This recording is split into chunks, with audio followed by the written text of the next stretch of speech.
Merci, honorable assistance, cher André Hoffmann. Il y a 3 ans, je prenais la parole ici à Davos, à cette même tribune. C'était en janvier 2023, à un moment où le monde était secoué par des crises successives. La crise sanitaire, la guerre en Ukraine, le renchérissement des matières premières de l'énergie et la confiance sociale profondément ébranlée pour beaucoup de nos concitoyens. Depuis quelques années, les repères sur lesquels reposait l'ordre économique international ont volé en éclats. La guerre est revenue sur le continent européen. Les tensions géopolitiques s'installent. Le climat, l'eau, la santé et la confiance sociale sont devenus des variables macroéconomiques déterminantes. Dans un monde qui doute de lui-même, le Maroc n'a pas choisi de repli ni la résignation. Nous avons choisi de protéger, de réformer et de nous projeter. Protéger notre population par un État social assumé, réformer nos fondamentaux économiques pour retrouver la confiance et nous projeter comme un pays pivot d'investissement à la croisée de l'Europe, l'Afrique et l'Atlantique.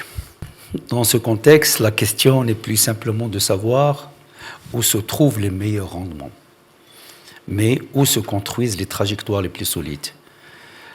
Et c'est à cette question que le Maroc, sous la conduite de Sa Majesté le roi Mohammed VI, que Dieu l'assiste, apporte sa réponse. Une réponse ambitieuse, humble et inclusive. Mesdames et messieurs, pour nous, tout commence par un principe simple. On ne bâtit pas un destin géopolitique sur une société fragilisée.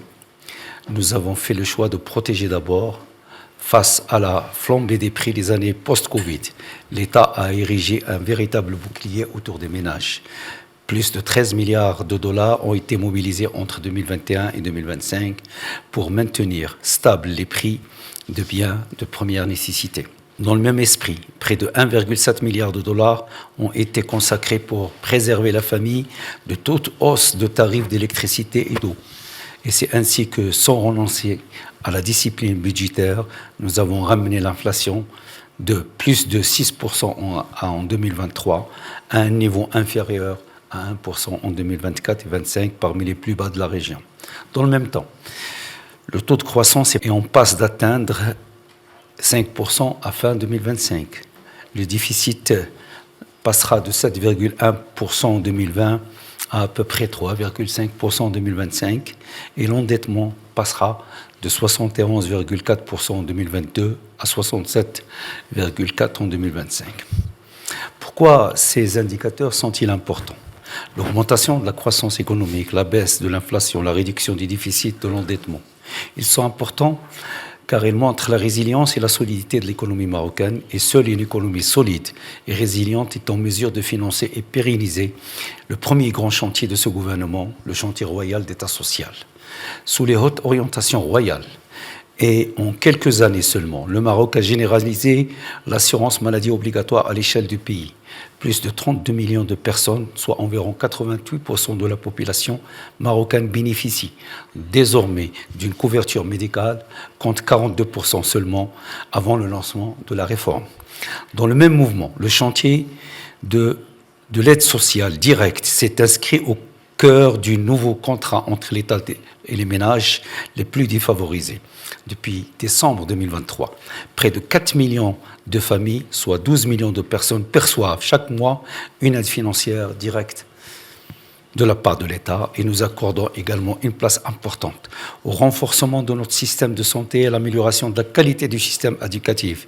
Ainsi, le gouvernement, et sur instruction royale, consacre en 2026 une hausse historique de près de 20% au budget de la santé et de l'éducation pour atteindre environ 13 milliards d'euros. Cette hausse permet d'accélérer la mise en œuvre des réformes majeures de ces 2 secteurs pour moderniser et densifier leur infrastructure, mieux valoriser, y compris par la rémunération, l'engagement des personnels soignants et éducatifs, et mettre l'élève comme le patient au centre des réformes. Mesdames et messieurs, protéger sans transformer ferait une promesse inachevée. Au moment où nous consolidons l'État social, nous avons engagé une réforme profonde de nos fondements économiques. Cette trajectoire est reconnue par nos partenaires internationaux. Sur le terrain de la confiance et de l'intégrité financière, le Maroc est successivement sorti de la liste grise du GAFI ainsi que des listes européennes associées. Puis le Royaume a retrouvé la catégorie Investment Grade auprès des grandes agences de notation. Le Fonds monétaire international a renouvelé sa confiance pour une ligne de précaution de 4,5 milliards de dollars. Tout cela n'est autre que le résultat d'une discipline budgétaire assumée, des réformes fiscales pluriannuelles et d'une gouvernance plus exigeante de la dépense publique et d'un effort constant de transparence. Parallèlement, à travers la mise en place de la charte d'investissement permettant de soutenir de toute taille, qu'ils soient nationaux ou étrangers, nous avons enclenché une accélération de l'investissement productif. En 2025, les investissements et les recettes brutes d'IDE ont atteint un record historique de plus de 5 milliards de dollars. Nous avons choisi, sous l'impulsion de Sa Majesté le Roi, de mener simultanément des réformes économiques et sociales, convaincus qu'il n'y a pas d'un côté le temps social et de l'autre le temps des marchés. S'il y a un seul temps, il n'y a qu'un seul temps, celui où un pays prouve qu'il peut tenir sa parole envers ses citoyens comme envers ses partenaires. À la croisée de l'Europe, de l'Atlantique et de l'Afrique, le Maroc s'est progressivement imposé comme un nœud logistique majeur. Tanger Med est devenu un des premiers ports conteneurs du monde. De nouveaux complexes portuaires industriels renforcent l'arc atlantique marocain et les corridors routiers, ferroviaires, numériques et demain gaziers dessinent une géographie de connectivité qui fait du Maroc une plateforme naturelle. Mais notre ambition dépasse la logistique. Le Maroc a fait le choix d'être un acteur de décarbonation. À fin 2025, plus de 46% de nos capacités installées d'énergie électrique est d'origine renouvelable. Il arrivera à 52% en 2030. Et également, nous avons engagé des programmes d'envergure mondiale, l'éolienne, le solaire et désormais l'hydrogène vert. Mesdames et messieurs, toutefois, aucun investisseur de long terme ne s'arrête aux infrastructures, aux mégawatts. Il s'interroge sur la lisibilité politique du territoire où il investit.